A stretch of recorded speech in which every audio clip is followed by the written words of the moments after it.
Paper के बारे में अभी हम लोग बात करने वाले हैं या डिस्कस करने वाले हैं। एक बार ये पेपर का क्वेश्चन को देखिए और पिछले साल 2024 में किस तरह से बंदा फेल हुए थे इकोनॉमिक्स में, उनका रेशियो उठाकर देखिए। अगर मैं बात करूं आर्ट्स कॉमर्स साइंस, अगर मैं साइंस को छोड़ भी दूं तो कॉमर्स और हमारा जो आर्ट्स है, ये दो स्ट्रीम में जो बंदा फेल हुए थे ना, वो अधिकतर जो स्टूडेंट्स था वो इकोनॉमिक्स में फेल हुआ था। मेरे दोस्तों, फेल होने का भी कोई ना कोई कारण होगी, कोई भी गलत होती है हमारे साथ तो इसके जिम्मेवार मैं खुद हूं, ऐसा नहीं है कि कोई और है। मैं स्टार्टिंग में कहा था 2023 में कि आप लोग अच्छी तरह से पढ़ाई कीजिए इकोनॉमिक्स में, और सब्जेक्ट की तुलना में ज्यादा समय दिया कीजिए। इसी तरह से मैं आप लोगों को 2024 के स्टार्टिंग जब हमारा क्लास स्टार्ट हुआ था 1 मई को, उस समय में भी मैंने बताया था कि इकोनॉमिक्स में ज्यादा समय दिया कीजिए और सब्जेक्ट से, क्योंकि इकोनॉमिक्स का लैंग्वेज बिल्कुल अलग है। और अगर आप लोगों का इकोनॉमिक्स में अगर मार्क्स कम आती है तो कहीं ना कहीं इसके जिम्मेदार आप खुद होंगे, मैंने पहले ही कहा था। लेकिन मेरे दोस्तों, डोंट वरी, टेंशन नहीं लेना है। बस अगर आप चाहते हैं कि सर मुझे कुछ ही समय में अच्छी तरह से तैयारी करना, तो दो चीज को कर लेंगे आप। क्या करना है मेरे शेर? तो पहला 2023 का पीवाईक्यू देख लेना है। क्या क्या मैं बोल रहा हूं, ध्यान से सुनेंगे।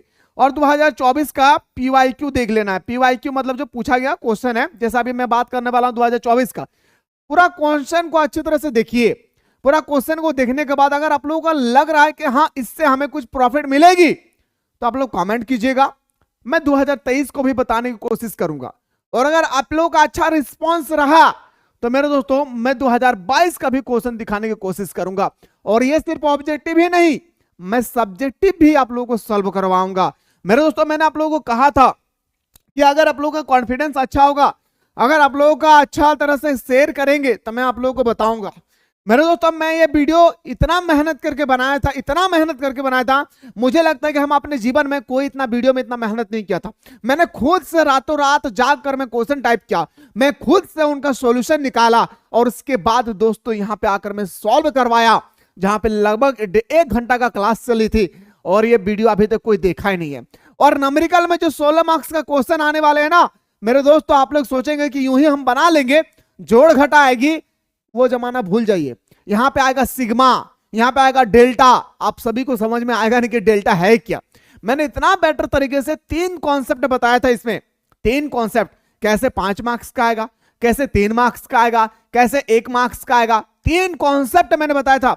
और साथ ही साथ मैंने यह भी बताया था कि मेरे दोस्तों, अगर आप लोग सेकंड पार्ट देखना चाहते हैं तो आप लोग जल्दी से कमेंट करेंगे, लेकिन पहला पार्ट ही बंदा नहीं देखा है तो सेकंड पार्ट क्या देखेंगे। खैर, वो आप लोगों के मुद्दे की बात है, पर मैं यही कहूंगा कि जो भी स्टूडेंट्स नहीं देखे तो जल्दी से जाकर एक बार आप लोग ये लेक्चर को जरूर देख लेंगे, क्योंकि इसमें मेरे जबरदस्त तरीके से आप लोगों ने न्यूमेरिकल चीजों को बता रखा है। ये कहां मिलेगा? प्लेलिस्ट में।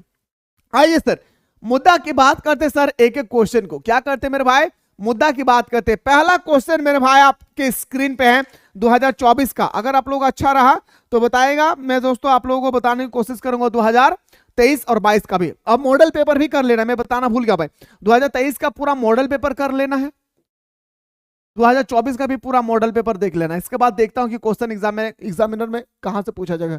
अरे इकोनॉमिक्स है तो इसका मतलब यह नहीं कि हार्ड है। याद रखेगा मेरे दोस्तों, औकात नहीं है एग्जाम की जो इससे बाहर पूछ ले, जो मैंने आप लोगों को क्रैश कोर्स में और फाउंडेशन कोर्स में बताया हूं। औकात नहीं है भाई, चैलेंज करता हूं, मेहनत किया हूं मेरे भाई, दम के बोल रहा हूं, रातों रात मेहनत किया हूं, तब जाकर बोल पा रहा हूं। इतना आसान नहीं है बोलना, ठीक है ना। चलिए सर, इसलिए कौन कहता है कि मोहब्बत बर्बाद करती है? कौन कहता है कि मोहब्बत बर्बाद करती है? अरे निभाने वाला मिल जाए तो जमाना याद करती है। ठीक इसी बीच में एक शेर और याद आती है कि कौन कहता है कि हमारा पढ़ाई कठिन होता है? अरे पढ़ाने वाला सही मिल जाए तो हमारा रिजल्ट याद करती है। अगर आप लोग अच्छा लगे तो बताइएगा। पहला क्वेश्चन था सर, देखिए अब बहुत हो गया। चलिए, गुस्सा आता है मेरे भाई, क्योंकि इतना मेहनत करने के बाद बच्चा देखते नहीं है, खराब लगता है। और इतना बेटर तरीके से बताने वाला भी आपको नहीं मिलने वाला है। देखिए, किसने कहा कि अर्थशास्त्र धन का विज्ञान है? ये स्टेटमेंट देने वाला कौन था? तो एडम स्मिथ था। याद रखेगा, एडम स्मिथ चाचा ने कहा था अर्थशास्त्र धन का विज्ञान है। यह हमारा 2024 का पहला क्वेश्चन है। आइए सर ऑफिशियल पेपर दिखाता हूं क्वेश्चन नंबर 2 का। क्वेश्चन नंबर 2 देखिए मेरे भाई, कितना सिंपल सा क्वेश्चन था, चिल्ला चिल्ला के बताया था कि व्यष्टि अर्थशास्त्र में सम्मिलित है। व्यष्टि मतलब एक, व्यष्टि मतलब एक, मेरे दोस्तों याद रखिएगा, व्यष्टि का मतलब क्या होता है मेरे भाई, एक व्यक्तिगत इकाई, बिल्कुल करेक्ट आंसर। छोटे छोटे इकाई, बिल्कुल करेक्ट आंसर। व्यक्तिगत मूल्य का निर्धारण, बिल्कुल सही उत्तर, यानी ऑप्शन नंबर हमारा बिल्कुल सही हो जाएगी, डी हमारा राइट आंसर हो जाएगा। क्या मेरे शेर, अरे मुस्कुराइए ना भाई, मुस्कुराने में क्या जाता है, दुख दर्द तो जीवन में लगा हुआ रहेगा भाई। आइए सर अगला क्वेश्चन पूछल गए रहे दादा तोहनी से कि अर्थव्यवस्था की केंद्रीय समस्या किला गए दादा, अर्थव्यवस्था के केंद्रीय समस्या किला गए रे भाई, हमने जानबे तब तो बताए सर, बताए दादा रे, साधनों का आवंटन, साधनों का कुशलतम प्रयोग, आर्थिक विकास, यानी हम कहबो रे भाई एक राइट आंसर लगे कि दादा ऑप्शन नंबर डी। तो होनी के अगर अच्छा लगतो ना रे बाबू तो होनी कमेंट सेक्शन में जरूर बताए हा, कहा कहते तो होनी के कमेंट से हमारे बहुत ताकत मिलतो, बुझली ना। अगला क्वेश्चन करल गए हो, अगला प्रश्न है सर उस वक्र का नाम बताएं जो आर्थिक समस्या को दर्शाती है। मैंने कितना बेटर तरीके से ये क्वेश्चन आप लोगों को समझाया था, आपसे पूछा गया था मेरे भाई कि उस वक्र का नाम बताएं जो आर्थिक समस्या को दर्शाती है, उत्पादन संभावना वक्र। और मैंने यह भी कहा था कि 3 मार्क्स का एक क्वेश्चन आएगी, उत्पादन संभावना वक्र का आकार नतोदर क्यों होता है, उत्पादन संभावना वक्र नतोदर क्यों होती है, नतोदार मैंने बताया था भाई, या तो बाएं की ओर क्यों झुक जाती है, यह भी मैंने बताया था। और ये क्वेश्चन 3 मार्क्स का आता है। आइए आइए सर बात करते हैं अगला क्वेश्चन। और इतना चीज बताते बताते अगर कभी भी किसी चीज में अगर बुरा लग जाए तो माफ कीजिएगा, क्योंकि रियलिटी ही बताता हूँ, वास्तविकता बताता हूँ भाई। जब क्लास से निकल जाएंगे ना तब आपको लगेगा कि एक पागल था जो सही कह रहा था और हम लोग ध्यान नहीं दिए थे।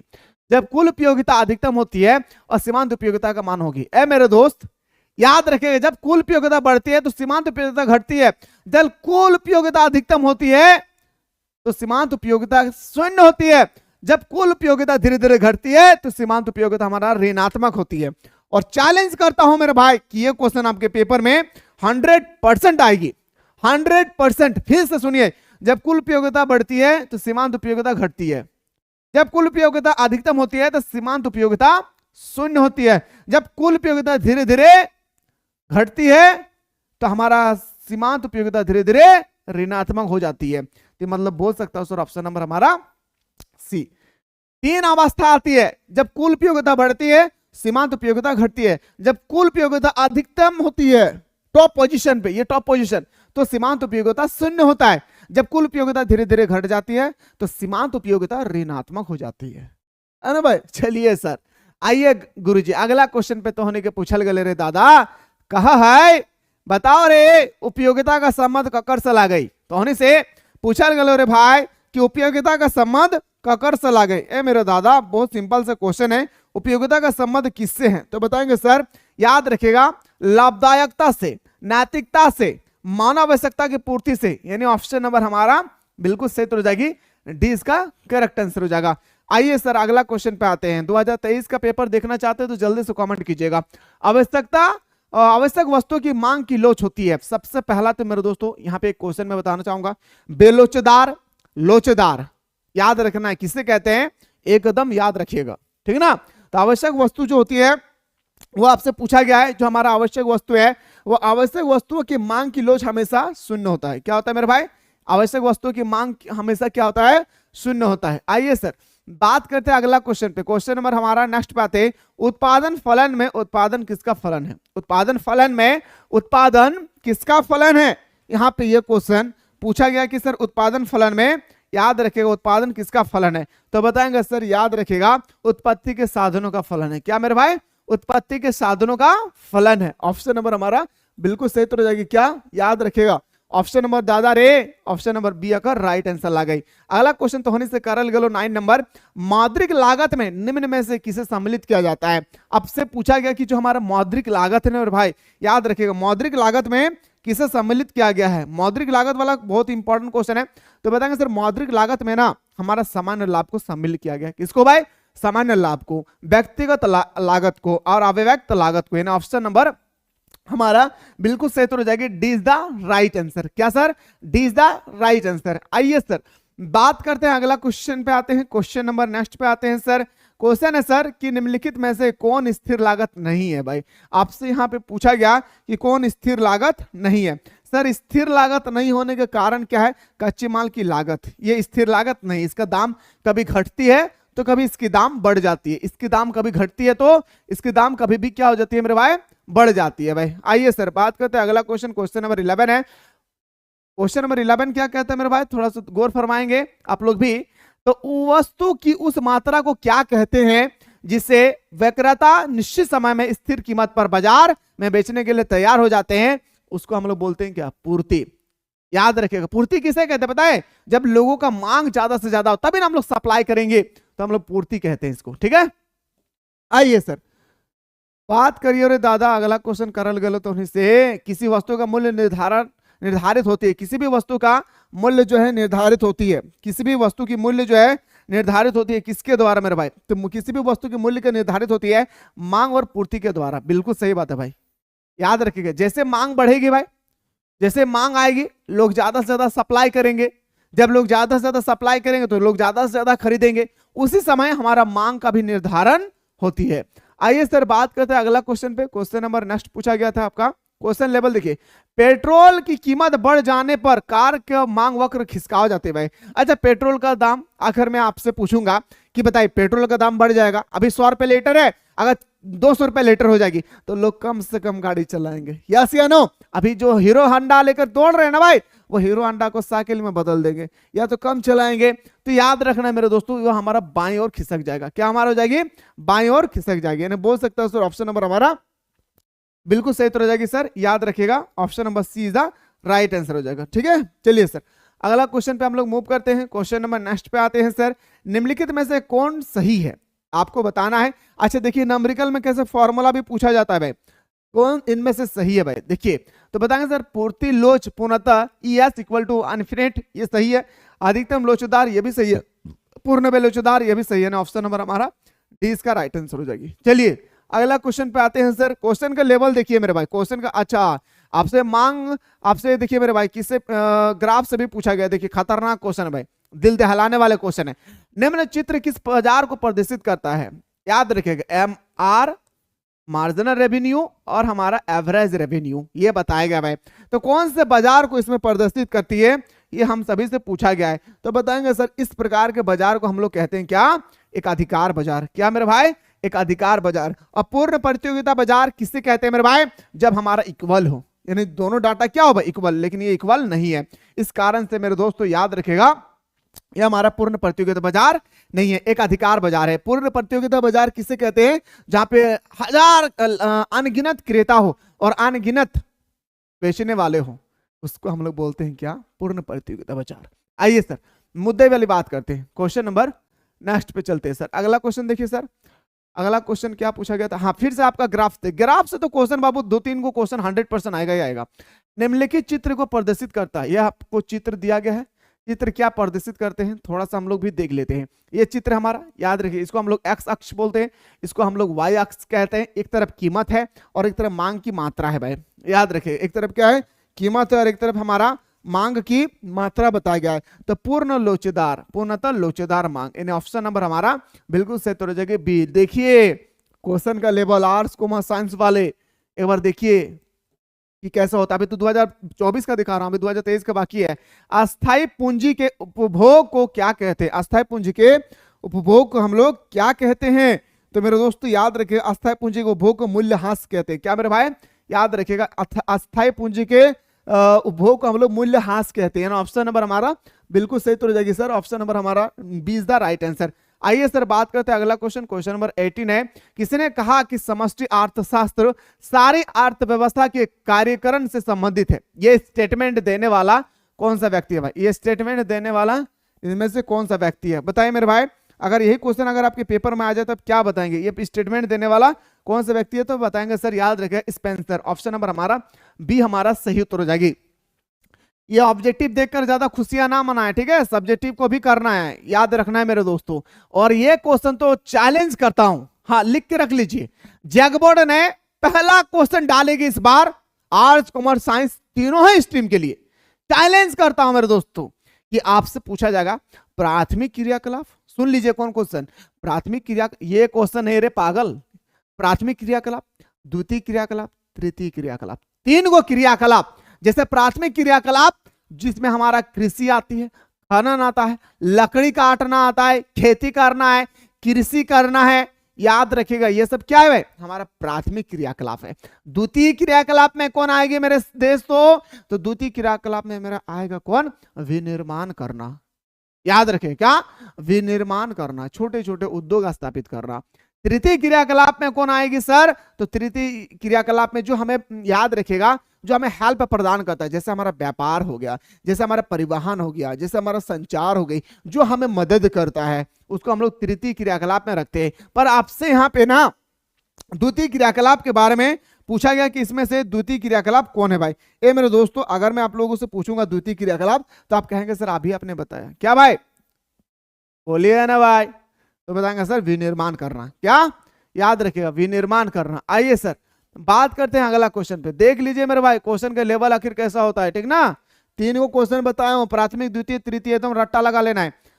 वस्तु विनिमय प्रणाली की कठिनाई क्या है मेरे भाई, सबसे खतरनाक क्वेश्चन, और ये क्वेश्चन आपके पेपर में लिख के रख ले, जैक बोर्ड जाके देख लेना, 5 मार्क्स का आएगा कि वस्तु विनिमय प्रणाली किसे कहते हैं, वस्तु विनिमय प्रणाली की कठिनाइयों का पर प्रकाश डाले। तो मेरे दोस्तों दोहरे संयोग का अभाव है, वस्तु विभाजन की कठिनाई है, और इसके बाद और 2 पॉइंट है, सामान्य स्वीकार मूल्य मापक का अभाव है। इन ऑप्शन नंबर हमारा डी इसका राइट आंसर हो जाएगी। क्या मेरे शेर शेरनियों, डी इसका बिल्कुल बोलिए भाई सही उत्तर हो जाएगा। आइए सर बात करते हैं अगला क्वेश्चन पे। क्वेश्चन नंबर हमारा 21, मौद्रिक नीति का संबंध है, याद रखना है भाई, क्या मौद्रिक नीति का संबंध है। और ये क्वेश्चन आपके पेपर में 3 मार्क्स का आएगा कि मौद्रिक नीति किसे कहते हैं, विवेचना करें। याद रखना भाई, क्या आएगा, मौद्रिक नीति किसे कहते हैं, विवेचना करें। ये क्वेश्चन आपके पेपर में आएगा ही आएगा, ख्याल रखिएगा। तो खुले बाजार की क्रियाओं को हम लोग मौद्रिक नीति कहते हैं। ऑप्शन नंबर ए हमारा सही उत्तर हो जाएगी। बात करते हैं सर अगला क्वेश्चन, क्वेश्चन नंबर नेक्स्ट पे आते हैं। केन्स का गुणांक किनके बीच संबंध स्थापित करता है।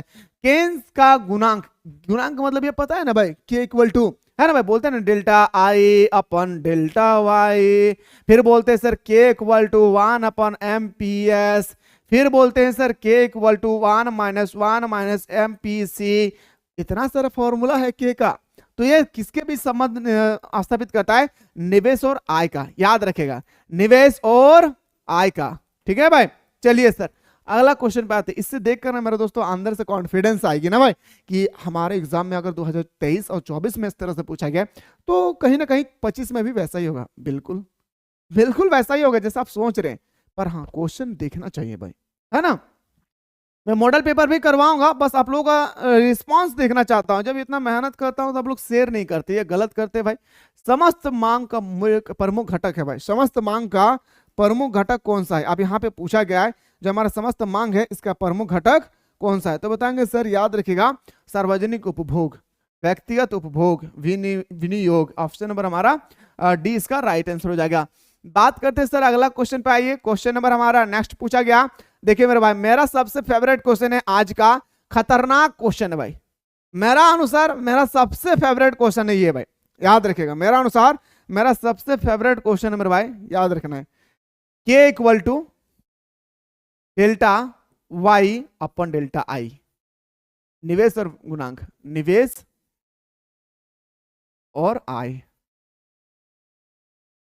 मेरा आज का सबसे फेवरेट क्वेश्चन है। क्यों फेवरेट क्वेश्चन है, क्योंकि एक नंबरिकल क्वेश्चन पूछा जाता है 5 मार्क्स का, और यही फॉर्मूला लागू होती है, इस कारण से मेरा सबसे फेवरेट है। ठीक है, मैं दिखाऊंगा अभी आप लोगों को, बाकी मैं जहां दिखाया वहां आप लोग अच्छा क्वेश्चन आ गया, फिर से देखिए मेरे भाई, शानदार क्वेश्चन भाई, माय गॉड, क्वेश्चन का लेवल देखिए भाई, कितना तगड़ा क्वेश्चन भाई, एकदम कितना तगड़ा। अच्छा मैंने अभी आप लोगों के क्वेश्चन करवाया, क्या क्वेश्चन करवाया मेरे भाई, मैंने अभी जस्ट बताया क्या कि डेल्टा, याद रखिएगा मेरे दोस्तों, मैंने अभी जस्ट बताया कि जो हमारा के गुणांक है ना भाई, वो हमारा डेल्टा होती है, क्या के इक्वल टू डेल्टा वाई, याद रखिएगा डेल्टा आई, के इक्वल टू डेल्टा वाई बटा डेल्टा आई। तो मेरे भाई यहीं पे क्वेश्चन हम लोग लागू करेंगे। देखिए मेरे भाई, डेल्टा अभी मैंने बताया delta Y upon delta I. Question थोड़ा देखिए, यदि एमपीसी का मान अगर 0.5 है और प्रारंभिक विनियोग अगर 100 करोड़ है, विनियोग अगर 100 करोड़ है, तो उसका अर्थव्यवस्था का कुल आय में वृद्धि कितनी होगी, टोटल आय में कितना वृद्धि होगा। मेरे दोस्तों याद रखेगा, सबसे पहला ना यहाँ पे हमें एक के इक्वल टू है, तो के का एक का मान तो हमारा सर दिया है 100 करोड़, लेकिन हमें आई पता नहीं है ना हमारा के पता है। दोनों में से कोई एक पता होता तो तुरंत हम निकाल लेते, लेकिन मेरे दोस्तों मेरे पास ऑप्शन है, मेरे पास अपॉर्चुनिटी है किस चीज के बारे में, तो बताएंगे सर हमें के का वैल्यू निकालने में। सर आपने बड़ी चिल्ला चिल्ला के कहा था ए मेरे दोस्त के इक्वल टू होता है 1/1 माइनस एमपीसी। ओके सर, तो 1/1 माइनस एमपीसी का वैल्यू 0.5 दिया है, तो के इक्वल टू शानदार तरीके से लिखेंगे भाई, क्या लिखेंगे मेरे दोस्तों, शानदार तरीके से लिखेंगे सर, याद रखना है शानदार तरीके से कि 1/1 में से अगर 0.5 को घटाएंगे तो पॉइंट आएगी सर, और 0.5 को अगर इसमें हम पॉइंट को हटाकर अगर ऊपर में एक जीरो बैठा देंगे, कोई तकलीफ नहीं होना चाहिए। 5 दूनी 10, मतलब सर के बराबर हमें पता चल गया 2 है। ओ माय गॉड, कितना मजा आ गया भाई। के इक्वल टू हमें पता चल गया सर कितना, याद रखिएगा के इक्वल टू हमें पता चल गया सर 2 है। के इक्वल टू कितना पता चल गया मेरे भाई, तो बताएंगे सर के इक्वल टू हमें 2 है। शानदार से आप के की जगह में लिखिए 2। ओहो क्या मजा है भाई, ठीक है। और आपसे पूछा गया था ना मेरे दोस्तों कि पता है अर्थव्यवस्था का कुल आय में वृद्धि क्या है, तो आय में वृद्धि आपको पता नहीं है तो डेल्टा वाई छोड़ दीजिए, और डेल्टा आई का वैल्यू दिया था भाई, कितना विनियोग किया था 100 करोड़, कितना मेरे दोस्तों 100 करोड़। शानदार तरीके से लिखिए सर 100 करोड़। ओ माय भाई क्या मजेदार है भाई। क्रॉस मल्टीप्लिकेशन कर दीजिए सर, क्या करना क्रॉस मल्टीप्लिकेशन। देखिए मेरे भाई क्रॉस मल्टीप्लिकेशन हम जैसे करेंगे ना मेरे दोस्तों, तो ये हाँ चला जाएगा, मतलब बोल सकता हूं sir 200 crore equal to delta Y. बुझली के ना है, ईमानदारी से कहा भी रे भाई हम तोहने की काहे बुझाए पता हो, 100% तोहने के पेपर में 2025 के पेपर में एकदम यही प्रश्न नहीं तो रे दादा, याद रखिया, सच बताइए बुझली ना। देखिए फिर से सुनिया दादा, आप लोगों को पता है मेरे भाई कि के इक्वल टू एक फॉर्मूला है सर, क्या होता है मेरे भाई, याद रखिएगा मैंने बताया कि सर एक फॉर्मूला है K equal to 1/1 minus MPC. Sir 1 के जगह में 1, 1 के जगह में 1, माइनस की जगह माइनस, और एमपीसी का जगह में लिखेंगे 0.5, 0.5। 1 में से 0.5 को हटाएंगे तो 0.5, पॉइंट को हटाएंगे तो यहाँ पे 0 बैठाएंगे, 5 दूना 10, के इक्वल टू मेरा 2 बैठ गया, बस फॉर्मूला में पुट कीजिएगा। अगर इतना नहीं कर पाए तो यकीन मानिए अब क्लास 10 चोरी करके पास किए हैं। हाँ ठीक है, चलिए सर बुरा मत मानिए भाई। अगला क्वेश्चन पे आते हैं सर, मजाक से पढ़ाई करेंगे पढ़ाई में मजाक नहीं करेंगे। न्यून मांग को ठीक करने में निम्न में से कौन उपाय है भाई, न्यून मांग को ठीक करने में, तो बताएंगे सर हमारा जो न्यून मांग है मेरे भाई इसको ठीक करने में हमारा आता है कौन, तो राजकोषीय उपाय और मौद्रिक उपाय, यानी ऑप्शन नंबर हमारा बिल्कुल सही हो जाएगी, सी इसका सही हो जाएगा, क्या मेरे भाई सी इसका राइट आंसर हो जाएगी। आइए सर बात करते हैं अगला क्वेश्चन पे, विकासशील अर्थव्यवस्था के लिए कौन सा बजट सबसे प्रयुक्त होती है। विकासशील अर्थव्यवस्था के लिए आपसे पूछा गया किसके बारे में मेरे भाई, विकासशील अर्थव्यवस्था के बारे में, जो खतरनाक क्वेश्चन है। अगर मैं देखूं मेरे भाई ये क्वेश्चन अगर हम देखें बात करें तो ये खतरनाक क्वेश्चन एक तरह का, तो बताएंगे सर हमारा घाटे का बजट, क्या मेरे भाई घाटे का बजट। चलिए सर अगला क्वेश्चन पाइए सर, क्वेश्चन नंबर नेक्स्ट पे आते हैं। चलिए अगला क्वेश्चन है सर कि ऐसा व्यय, व्यय का मतलब खर्च, लिख देता हूं भाई, ऐसा खर्च जो सरकार के लिए किसी परिसंपत्ति का सृजन नहीं करती है कहलाता है भाई, ऐसे खर्च को हम लोग क्या कहते हैं, तो बताएंगे सर ऐसे खर्च को हम लोग राजस्व व्यय और पूंजीगत व्यय, ऑप्शन नंबर हमारा बिल्कुल सही हो जाएगी, डी सॉरी सी इसका राइट आंसर हो जाएगा।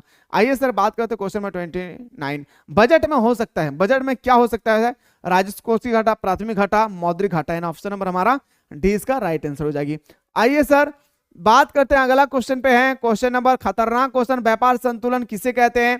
जो हमारा क्वेश्चन है भाई कि व्यापार संतुलन किसे कहते हैं मेरे दोस्तों, व्यापार संतुलन किसे कहते हैं, दृश्य तथा अदृश्य दोनों मदों का निर्यात, दृश्य तथा अदृश्य दोनों मदों का आयात, यानी टोटल याद रखेगा कि आयात और निर्यात के माइनस को ही, आयात को निर्यात से जब घटाया जाता है तो व्यापार बैलेंस कहलाता है, याद रखेगा ट्रेडी बैलेंस। व्यापार संतुलन उसे कहते हैं जब आयात को निर्यात से घटाया जाता है। सिंपल सा फंडा था, उम्मीद करते हैं कि समझ में आ गया होगा। अब मैं आप लोगों को सब्जेक्टिव क्वेश्चन दिखा रहा हूं, ध्यान से सुनिएगा। सब्जेक्टिव क्वेश्चन में पहला क्वेश्चन था कि अंतिम वस्तु किसे कहते हैं, तगड़ा तरीके से समझाते हैं, गेहूं आटा पारोटी वाला। साधारण साधन आय क्या है, सीमांत लागत क्या है, बजट को परिभाषित करें, प्रत्यक्ष कर किसे कहते हैं, व्यापार संतुलन किसे कहते हैं, विनिमय दर, विदेशी विनिमय दर से क्या तात्पर्य है, ये सब क्वेश्चन आया है भाई, सिंपल से क्वेश्चन, कोई हार्ड वगैरह नहीं है, बस जो पढ़ा नहीं है उसके लिए तो हार्ड होगा ही होगा, ये तो कंफर्म है भाई, है ना। हाँ, मैथ का जो क्वेश्चन है ना भाई, वो खतरनाक पूछा गया था। जो मैथ का क्वेश्चन आप लोग देख रहे हैं, ये क्वेश्चन लास्ट में जो 5 मार्क्स का था ना मेरे भाई, ये खतरनाक क्वेश्चन था भाई। क्वेश्चन है 10 लाइन का, तो आंसर कितना बड़ा होगा। केंद्रीय बैंक द्वारा साख नियंत्रण की गतिविधि की व्याख्या करें, मांग के नियम की मान्यता बताएं, बाजार की प्रमुख विशेषता बताएं। क्वेश्चन सही है, ऐसा खराब क्वेश्चन नहीं है। चलिए बात करते हैं पूरा क्लास देखने के बाद कैसा फील हुआ, जरूर बताएं। मिलते हैं इसी तरह से नेक्स्ट वीडियो।